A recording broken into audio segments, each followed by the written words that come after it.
Welcome to STV news. ముందుగా headlines చూద్దాం. ఇంద్రకీలాద్రి అమ్మవారి ఆలయంలో వైభవంగా జరుగుతున్న దసరా శరన్నవరాత్రి మహోత్సవాలు. రెండో రోజు గాయత్రీదేవి అలంకారంలో భక్తులకు దర్శనమిచ్చిన దుర్గమ్మ.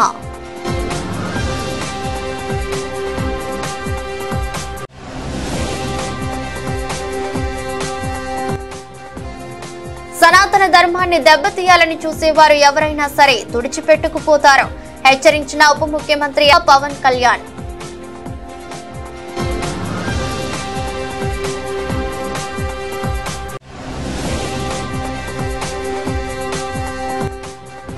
పవన్ కళ్యాణ్ చేసిన వ్యాఖ్యలకు ఘాటుగా బదులిచ్చిన వైసీపీ నేత భూమన కరుణాకర్ రెడ్డి. ఆయన ప్రసంగం పీఠాధిపతులు కూడా హడలిపోయేలా ఉందని ఎద్దేవా.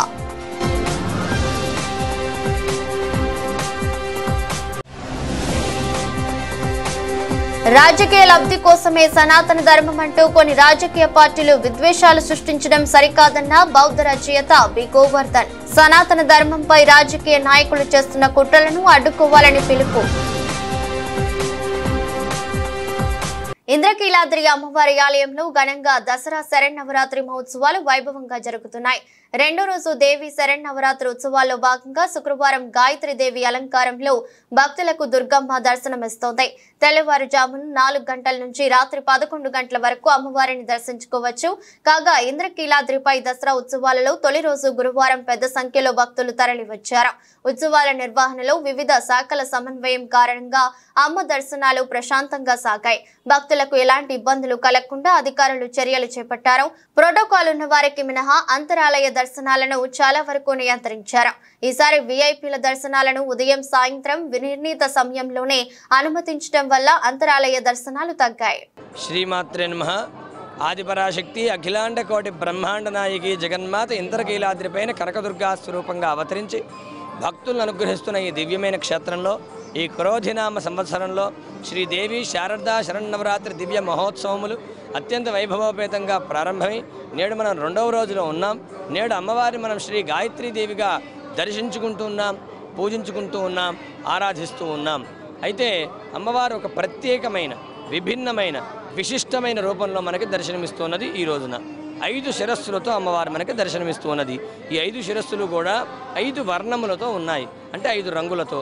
ఇవి దేనికి సంకేతంగా అమ్మవారు ధరించినది అంటే భూమి, అగ్ని, ఆకాశము, వాయువు, జలము అనే పంచభూతములు ఏవైతే ఉన్నాయో ఆ పంచభూత వర్ణములను తన శిరస్సుకు ధరించి తానే ప్రకృతి స్వరూపంగా మనకి దర్శనమిస్తుంది జగన్మాత. 5 శిరస్సులకు 3 నేత్రములతోనూ 10 చేతులతోనూ హంసవాహినిగా ఆ గాయత్రీదేవి మనకి దర్శనమిస్తున్నది. గయాంత్రాయతే ఇది గాయత్రి అంటే ప్రాణశక్తి గాయత్రీదేవి. కాబట్టి త్రిసంధ్యల యందు కూడా మనం ఉపాసించే స్వరూపం ఆ గాయత్రీదేవి. కాబట్టి అటువంటి అమ్మ ఉపాసన చేత ముందుగా మనం ప్రాణశక్తిని మనం పొందగలుగుతాము. అలాగే నా గాయత్ర్యా పరో మంత్రం, గాయత్రి మంత్రానికి మించిన మంత్రం ఇంకొకటి లేదు. అటువంటి అమ్మ ఉపాసన, ఆరాధన, నామ జపం కూడా మనం ప్రాణశక్తిని పొందడమే కాకుండా జ్ఞానాన్ని కూడా మనం పొందగలుగుతాం. తద్వారా ఇహంలో సౌఖ్యమైన ఆనందమైన జీవితాన్ని ఆ అమ్మ అనుగ్రహంతో మనం పొందగలుగుతాం. శ్రీమాత్రే నమః.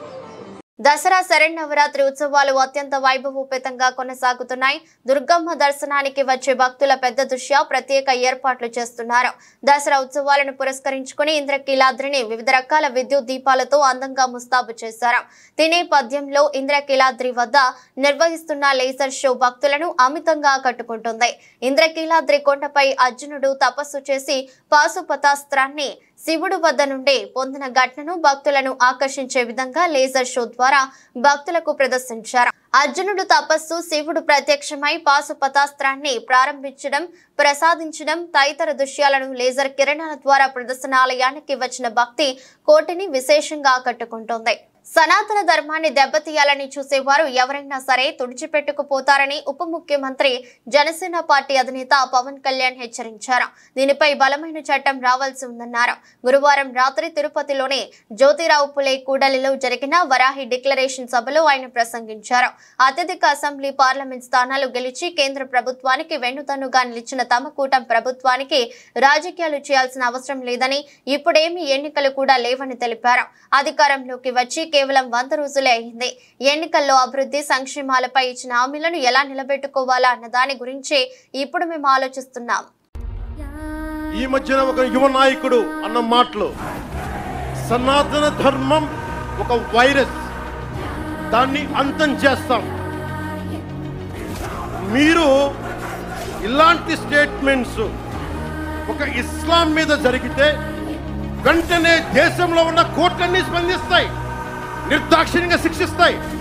కానీ సనాతన ధర్మాన్ని బూతులు తిట్టండి, శ్రీరామచంద్రమూర్తిని పాదరక్షలతో కొట్టండి, అమ్మవారిని తిట్టండి, సరస్వతి అమ్మవారిని ఏదైనా చేయండి, ఒక్క కోర్టులు భయపడతాయి కోర్టులు కూడా.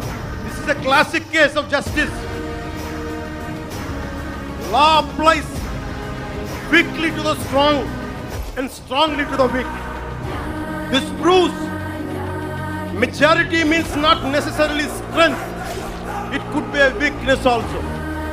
Because secularism is one way, not two way, according to the so-called pseudo-secularists. Sanatana dharmanni మీరు కూడా నా చెప్పిన వెంట మీరు కూడా చేయండి. మన సనాతన ధర్మాన్ని మనం ఆరాధించుకుందాం. ఇస్లాం, క్రిస్టియన్, సిక్, బౌద్ధం మరియు అన్ని మతాలని గౌరవిద్దాం. మన సనాతన ధర్మం మీద దాడి జరిగినా, అపహాస్యం చేసినా, దూషించిన, ప్రాణాలొడ్డైనా సరే మనం సాయి శక్తులా రక్షించుకుందాం. మీరు కూడా నా చెప్పిన వెంట మీరు కూడా చేయండి. మన సనాతన ధర్మాన్ని మనం ఆరాధించుకుందాం. ఇస్లాం, క్రిస్టియన్, సిక్, బౌద్ధం మరియు అన్ని మతాలని గౌరవిద్దాం. మన సనాతన ధర్మం మీద దాడి జరిగినా, అపహాస్యం చేసిన, దూషించిన, ప్రాణాలొడ్డైనా సరే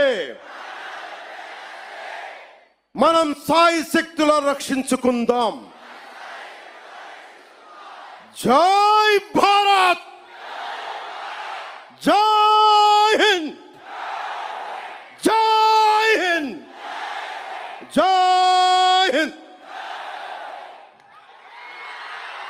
ఓం నమో నారాయణాయ. తిరుపతిలో వరాహి డిక్లరేషన్ సభలో డిప్యూటీ సీఎం పవన్ కళ్యాణ్ చేసిన వ్యాఖ్యలకు వైసీపీ నేత భూమన కరుణాకర్ రెడ్డి ఘాటుగా బదులిచ్చారు. కొత్త పీఠాధిపతి పవనానంద స్వామి తిరుపతి వెయిట్ చేశారు అంటూ వ్యంగ్యంగా ప్రదర్శించారు. ఇవాళ తిరుపతిలో పవన్ ప్రసంగం వినగానే తనకు కేఫ్ కేక పాట గుర్తొచ్చిందని తెలిపారు.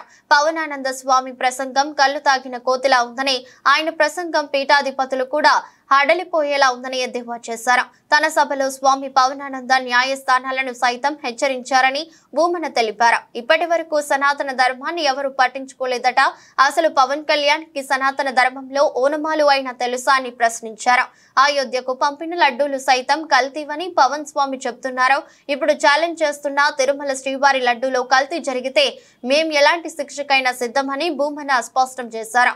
లడ్డూలో కల్తీ జరిగిందని మీరు వెంకన్న పాదాల వద్ద ప్రమాణం చేయగలరా అని సవాల్ విసిరారు.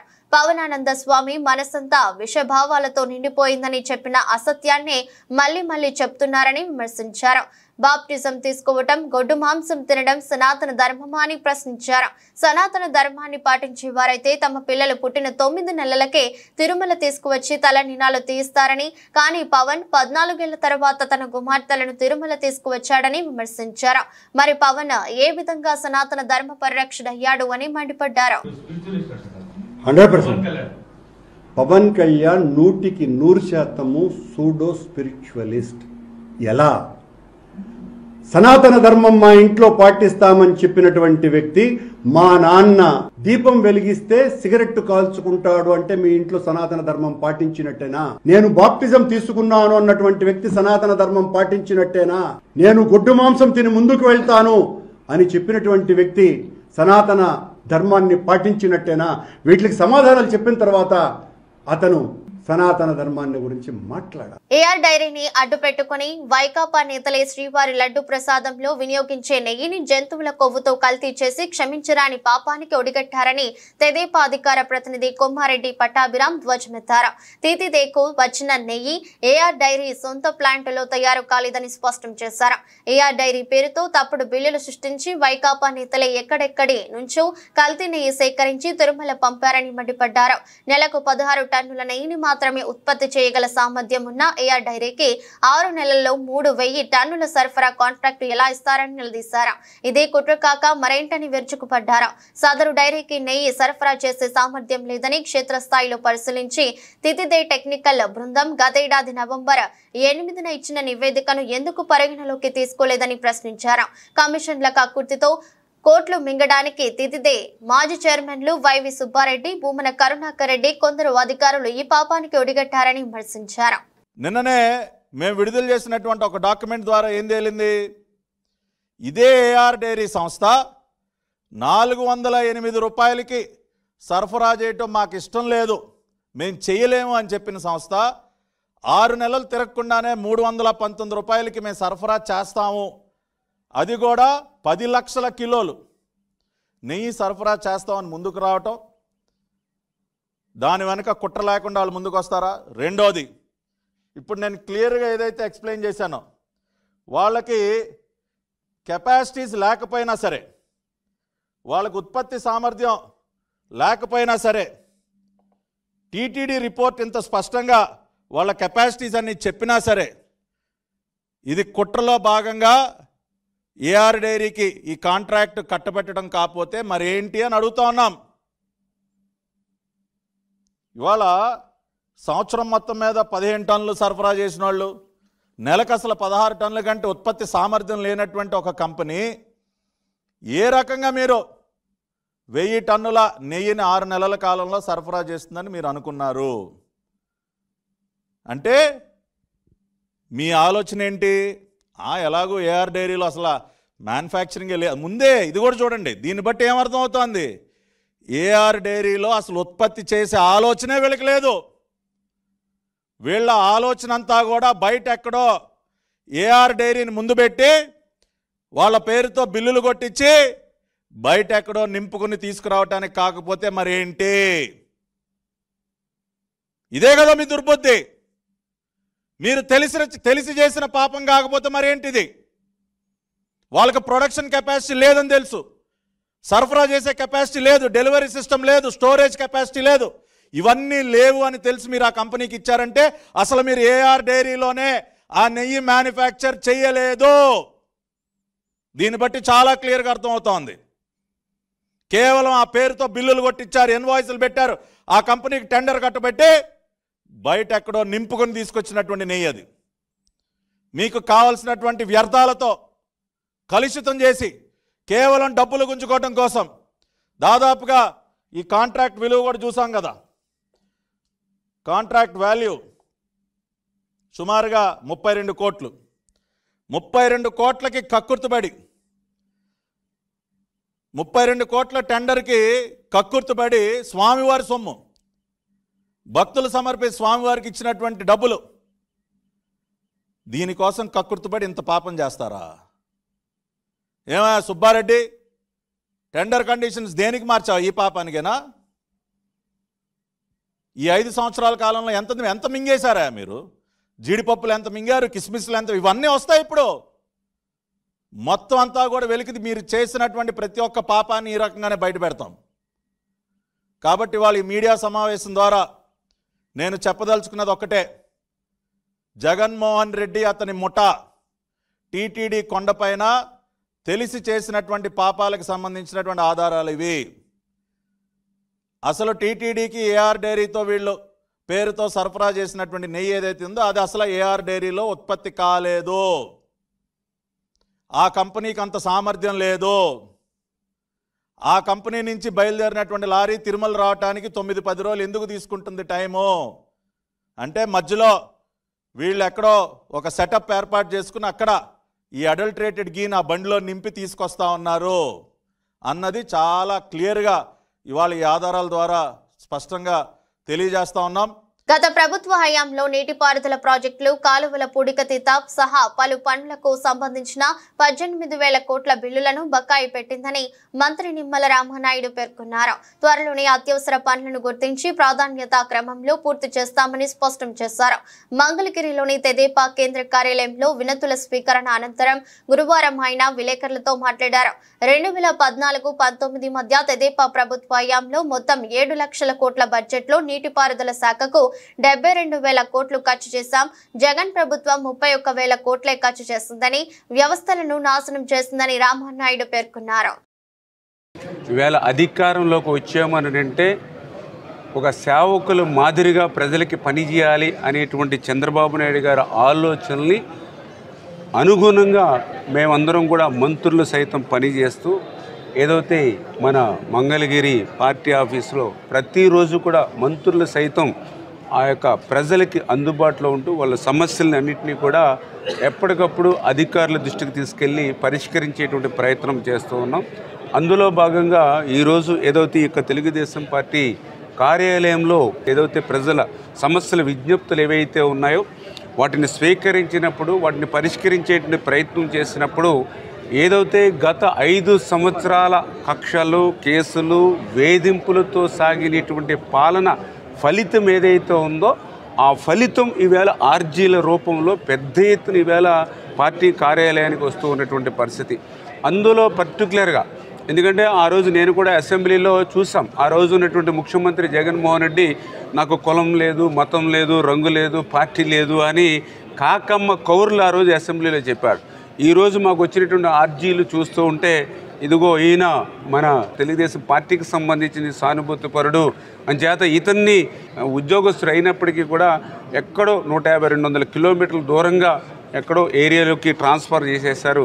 మళ్ళీ నన్ను నా కుటుంబానికి దగ్గరగా ట్రాన్స్ఫర్స్ ఇవ్వండి కానీ, అదేవిధంగా ఏదైతే తెలుగుదేశం పార్టీ కానీ లేకపోతే ఈ యొక్క ప్రభుత్వానికి అంటే గత వైఎస్ఆర్సీపీ ప్రభుత్వానికి ఏదైతే వ్యతిరేకంగా గళమెత్తినటువంటి వాళ్ళు ఎవరైతే ఉన్నారో మరి వాళ్ళకి సంబంధించినటువంటి భూములు ఏవైతే ఉన్నాయో అన్యాయంగా అక్కడ ఉన్నటువంటి ఆ వైఎస్ఆర్సీపీ ఎమ్మెల్యే కానీ వాళ్ళ ప్రజాప్రతినిధులు అక్కడ ఉన్నటువంటి అధికారుల మీద ఒత్తిడి తీసుకొచ్చి ఆ భూముల్ని మరి వాళ్ళకి చెందనివ్వకుండా ఏ రకంగా అయితే అడ్డుకున్నారో అవన్నీ కూడా అంటే కోర్టులకి సైతం వెళ్ళినా కూడా కోర్టులు కూడా వాళ్ళ ల్యాండ్స్ ఏవైతే ఉన్నాయో వాళ్ళకి హ్యాండ్ ఓవర్ చేయమని ఉత్తర్వులు ఇచ్చినా కూడా మరి కోర్టు ఉత్తర్వులు కూడా అమలు చేయనటువంటి విధంగా అంత దుర్మార్గమైన పాలన ఏదైతే గతంలో జరిగిందో దానికి సంబంధించినటువంటి ఆర్జీలు పెద్ద ఎత్తున వస్తున్నటువంటి పరిస్థితి ఈరోజు ఉదయం నుంచి కూడా చూడడం జరిగింది.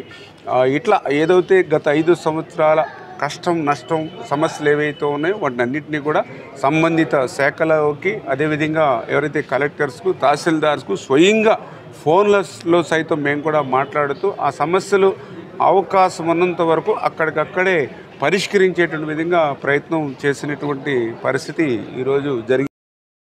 ఇంద్రకీలాద్రిపై శ్రీ గాయత్రీదేవిగా దర్శనమిస్తున్న దుర్గమ్మను గన్నవరం ఎమ్మెల్యే యార్లగడ్డ వెంకట్రావు కుటుంబ సమేతంగా దర్శించుకున్నారు.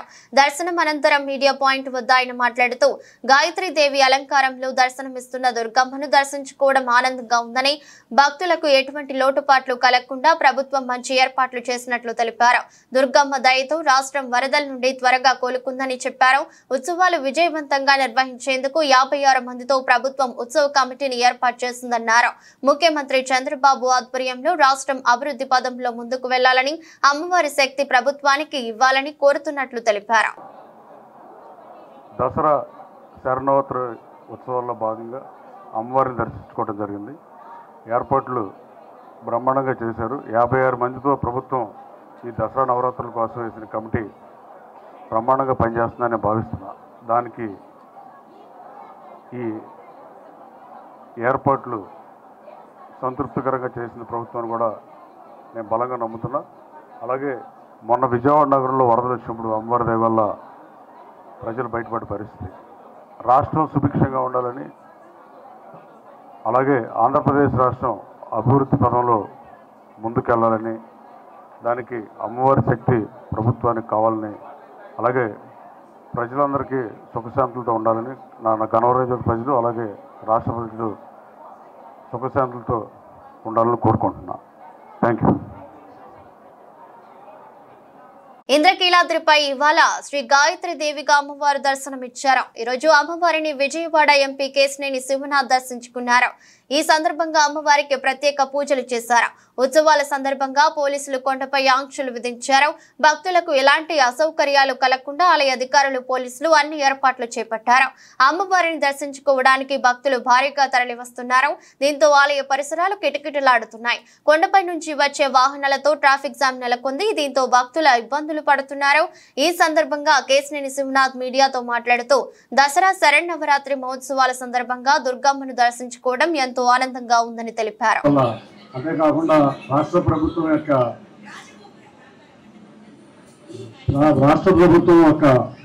చొరవతో అతి త్వరలో విజయవాడ నగరం వరద బాధితుల నుంచి తప్పించుకున్నాం. అటువంటి ఉపద్రవం మళ్ళీ ఇంకొకసారి విజయవాడ నగరానికి రాకుండా కర్ణీకరించాలని అమ్మవారిని కోరుకోవడం జరిగింది. అంతేకాకుండా అందరం కూడా ఇవాళ రాష్ట్రం సర్వతోముఖాభివృద్ధి చెందాలని, రాష్ట్ర అభివృద్ధిలో అంతేకాకుండా రాష్ట్రంలో ఉన్న ఎటువంటి ప్రజలకు ఎటువంటి ఇబ్బందులు అసౌకర్యాలు కలగకుండా ఉండాలని అమ్మవారిని కోరుకోవడం జరిగింది. నిన్న చూసాం, ఇవాళ చూసాం, అందరూ కూడా చాలా సంతోషంగా వ్యక్తం చేస్తున్నారు. సౌకర్యాలు విషయంలో సంతోషం వ్యక్తం చేస్తున్నారు. ప్రజలే కాకుండా ప్రతిపక్ష నేతలు కూడా సంతోషం వ్యక్తం చేసి వెళ్ళిన సంఘటనలు నేను చూసాం. ఇటువంటి అరుదైన సంఘటనలు, ఇటువంటి ఘనత ఇవాళ ప్రభుత్వం ఏర్పాటు చేసిన అధికారులకి, ఇక్కడ కష్టపడిన ప్రతి ఒక్కరికి ధన్యవాదాలు తెలుపుకుంటున్నాను.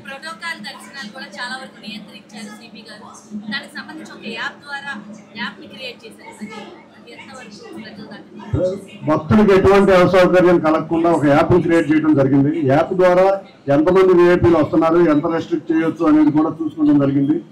అంతేకాకుండా యాప్లో కూడా లిమిట్లోనే విఐపీలు అలౌ చేస్తున్నారు. రాబోయే నవరాత్రి సందర్భంగా ఈరోజు అమ్మవారిని దర్శించుకోవడం జరిగింది. మొన్న గతం రోజు మీరు అందరూ చూశారు విజయవాడలోని వరద ప్రభావం వల్ల ఏ విధంగా ప్రజలు ఇబ్బంది పడ్డారు. అందులోని ఈ రాష్ట్ర ప్రభుత్వం, ఎన్డీఏ ప్రభుత్వం చొరవతో ఎక్కడా కూడా ప్రాణ నష్టం కలగకుండా ప్రజలందరినీ కూడా ఆదుకోవడం జరిగింది. అలాగే అమ్మవారి ఆశీస్సుతో ఆ రోజుని ఎటువంటి ఇబ్బంది లేకుండా అన్ని విధాలుగా ప్రభుత్వం కూడా ప్రజల్ని ఆదుకోవడం జరిగింది. మేమందరినీ కూడా ఈ నవరాత్రుల సందర్భంగా అందరికీ కూడా మేలు జరగాలని కోరుకుంటూ సెలవు తీసుకున్నాం. నియోజకవర్గ పరిధిలోని ఆలయాల్లో దసరా శరన్నవరాత్రి మహోత్సవాలు గురువారం ఘనంగా ప్రారంభమయ్యాయి. చిటినగర్లోని కొత్త అమ్మవారి దేవస్థానంలో అమ్మవారు మహాలక్ష్మి దేవిగా భక్తులకు దర్శనమిచ్చారు. అమ్మవారి సన్నిధిలో ప్రత్యేక కుంకుమార్చనలు నిర్వహించారు. వైఎస్ఆర్సీపీ పశ్చిమ ఇన్ఛార్జి వెలంపల్లి శ్రీనివాసరావు, నగర మేయర్ రాయన భాగ్యలక్ష్మి, పశ్చిమ ఎమ్మెల్యే సుజనా చౌదరిలు అమ్మవారిని దర్శించుకున్నారు. అమ్మవారి దర్శనానికి విచ్చేసిన ప్రముఖులను ఆలయ కమిటీ ప్రతినిధులు ఆలయ మర్యాదలతో స్వాగతం పలికారు. అమ్మవారి దర్శనానంతరం వేద పండితులు ఆశీర్వచనం అందజేయగా కమిటీ అధ్యక్షుడు లింగిపిల్లి అప్పారావు, కార్యదర్శి మరోపిల్ల హనుమంతరావు, కోశాధికారి పిల్ల శ్రీనివాసరావులు అమ్మవారి తీర్థ ప్రసాదాలను అందజేశారు. తొలుత ఆలయ ప్రాంగణంలో నిర్వహించిన కలశ స్థాపన కార్యక్రమంలో ఆలయ సహాయ కార్యదర్శి పొట్నూరి దుర్గా ప్రసాద్ దంపతులు పాల్గొన్నారు. ఈరోజు చిట్టినగర్లో వేంచేసి ఉన్న శ్రీ నగరాల అమ్మవారు మహాలక్ష్మి అలంకారం ఈరోజు ప్రతి సంవత్సరం కూడా ఈ దేవాలయంలో చక్కటి అలంకరణలతో కనకదుర్గమ్మ తల్లి కొండ మీదకి వెళ్ళిన వాళ్ళు ఇక్కడికి వచ్చి దర్శనం చేసుకుంటే అన్నీ మంచి జరుగుతాయని చెప్పి ఒక ఆలోచనతో చక్కగా చేస్తారు. ఒక మేనేజ్మెంట్ కానీ కమిటీ సభ్యులందరూ కూడా ఈ కార్యక్రమానికి మన నగర మేయర్ గారు రాయన భాగ్యలక్ష్మి గారు, అదేవిధంగా కుంకుమ పూజ కానివ్వండి, అన్ని రకాల పూజలు కూడా చాలా శాస్త్రోక్తంగా కమిటీ సభ్యులందరూ కూడా చాలా చక్కగా భక్తులందరికీ కూడా అన్ని విధాలు కూడా అమ్మవారి యొక్క ఆశీస్సులు ఉండే విధంగా చాలా చక్కటి ఏర్పాట్లు చేశారు. ఈ ఇక్కడ ఉన్న ప్రాంత ప్రజలందరూ కూడా అమ్మవారి ఆశీస్సులతో సుఖ సంతోషాలతో ఉండాలని చెప్పని మనస్ఫూర్తిగా కోరుకుంటే, ఎందుకంటే ఇక్కడ వెంకటేశ్వర స్వామి ఉంది, రాముల వారు కూడా ఉంది, సాయిబాబా కూడా ఉంది, అందరు దేవుళ్ళని కూడా ఈ ప్రాంగణంలోనే ఏర్పాటు చేసి ఇక్కడున్న భక్తులందరికీ కూడా దైవ దర్శనానికి అన్ని రకాల చక్కటి ఏర్పాట్లు చేసి చక్కగా అన్ని రకాలు చేస్తున్న కమిటీ సభ్యులకి ప్రత్యేకంగా అభినందనలు తెలియపరచుకుంటూ వారందరికీ కూడా అమ్మవారి ఆశీస్సులను మనస్ఫూర్తిగా కూడా కోరుకుంటున్నాను. అందరికీ నమస్కారం. నగరాల మహాలక్ష్మి అమ్మవారి దేవస్థానంలోన రంగరంగ వైభవంగా శరన్నవరాత్రులు అన్నవి నిర్వహించుకోవడం జరుగుతుంది. కమిటీ సభ్యులందరూ చాలా చక్కగా ప్రతి సంవత్సరం అమ్మవారి శరన్నవరాత్రుల్ని ఇక్కడ చాలా ఘనంగా చేయటం అన్నది జరుగుతుంది. విజయవాడలోన పైన అమ్మవారి దర్శనం చేసుకొని పశ్చిమ నియోజకవర్గంలో ఈ దేవాలయానికి ఎక్కువగా మహిళలు తండోపతండాలుగా వచ్చి అమ్మవారి దర్శనం అన్నది చేసుకోవటం జరుగుతుంది. ఈరోజు ఆహ్వానితులైన మా పశ్చిమ నియోజకవర్గ మాజీ మంత్రివర్యులు, మాజీ శాసనసభ్యులు, పశ్చిమ నియోజకవర్గ ఇన్ఛార్జి గారు వెల్లంపల్లి శ్రీనివాసరావు గారు, మా నగరాల కుటుంబ సభ్యులు, మా నగరాల కుల పెద్దలు అందరం ఈరోజు కలిసి అమ్మవారి దర్శనం చేసుకొని అమ్మవారి ఆశీస్సులకి అందరం పునీతులమైనామని తెలియజేస్తూ యావత్ మంది భక్తులు అమ్మవారి దర్శనం చేసుకోవాల్సిందిగా తెలియజేస్తున్నాను. అమ్మవారి ఆశీస్సులు విజయవాడ నగర ప్రజలకు ఎల్లవెల్లలా ఉండాలి, ఆరోగ్య ఐశ్వర్యాలతో ఉండాలని కోరుకుంటున్నాను. నమస్తే. రాజకీయ లబ్ధి కోసమే సనాతన ధర్మం అంటూ కొన్ని రాజకీయ పార్టీలు ప్రజల మధ్య విద్వేషాలు సృష్టించడం సరికాదని బౌద్ధ రచయిత బి గోవర్ధన్ అన్నారు. దళిత హక్కుల పోరాట సమితి ఆధ్వర్యంలో గురువారం ప్రెస్ క్లబ్ నిర్వహించిన సమావేశంలో ఆయన మాట్లాడారు. సనాతన ధర్మం అనే పదానికి కొత్త భాష్యం చెబుతూ ఉద్యమాలు చేయాలని రాజకీయ పార్టీలు పిలుపునివ్వడం దుర్మార్గమన్నారు. సనాతన ధర్మం అనే పదానికి వ్యతిరేకంగా జాతీయోద్యమ స్వాతంత్ర పోరాటం జరిగిందని గుర్తు చేశారు. ప్రతి మనిషి సమానమే అనే నినాదంతో అంబేద్కర్ రాజ్యాంగాన్ని రూపొందించారన్నారు. సనాతన ధర్మంపై రాజకీయ నాయకులు చేస్తున్న కుట్రలను అడ్డుకోవాలని పిలుపునిచ్చారు. సమితి రాష్ట్ర అధ్యక్షుడు జేబీ ప్రభాకర్ అధ్యక్షత వహించారు. ఈ కార్యక్రమంలో మాజీ ఎమ్మెల్సీ చిల్లి విల్సన్, అక్కినేని వనజ, గోలి సీతారామయ్య, కరవది సుబ్బారావు, సిహెచ్ కోటేశ్వరరావు, బుట్టి రాయప్ప, అక్కినేని చంద్రరావు, పరిసపోగు రమేష్, రాజేష్, ఆంధ్ర మల్యాద్రి, కె రాజశేఖర్, తాతారావు, జీవి రాజు, అంకయ్య తదితరులు పాల్గొన్నారు. ఈరోజు దళిత హక్కుల పోరాట సమితి ఆధ్వర్యంలో విజయవాడ ప్రెస్ క్లబ్లో సనాతన ధర్మమా సమసమాజ ధ్యేయం అనే చర్చా వేదిక ఈరోజు విజయవాడలో ప్రారంభమైంది.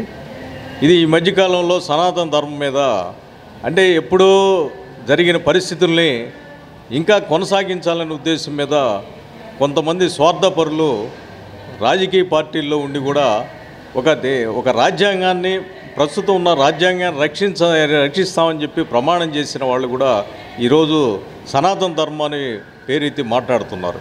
సనాతన ధర్మంలో ఏముందనేది మన సమాజం అందరికీ తెలుసు. దళితులు, పేద వర్గాల వాళ్ళు అంటరాని వారిగా, అలాగే మహిళలు కూడా 2వ తరగతి పౌరులుగా ఉన్న పరిస్థితి మనుధర్మ శాస్త్రంలో ఉంటే అది కొనసాగించాలని చెప్పి మాట్లాడటం చాలా దుర్మార్గం. ఎందుకంటే ఈ మధ్య కాలంలో పవన్ కళ్యాణ్ గారు లాంటి ఒక ఉప ముఖ్యమంత్రిగా ఉన్నటువంటి ఆయన కూడా ఇట్లాంటి మాటలు అంటే రాజ్యాంగానికి వ్యతిరేకంగా మాట్లాడటం అనేది సరైన పద్ధతి కాదు. వార్తలు ముగించే ముందు హెడ్లైన్స్ మరోసారి. ఇంద్రకీలాద్రి అమ్మవారి ఆలయంలో వైభవంగా జరుగుతున్న దసరా శరన్నవరాత్రి మహోత్సవాలు. 2వ రోజు గాయత్రీదేవి అలంకారంలో భక్తులకు దర్శనమిచ్చిన దుర్గమ్మ.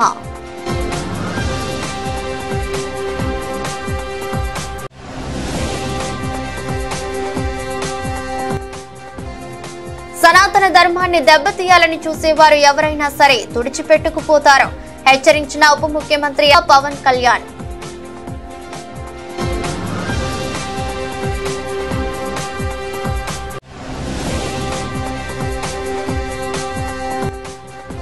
పవన్ కళ్యాణ్ చేసిన వ్యాఖ్యలకు ఘాటుగా బదులిచ్చిన వైసీపీ నేత భూమన కరుణాకర్ రెడ్డి. ఆయన ప్రసంగం పీఠాధిపతులు కూడా హడలిపోయేలా ఉందని ఎద్దేవా.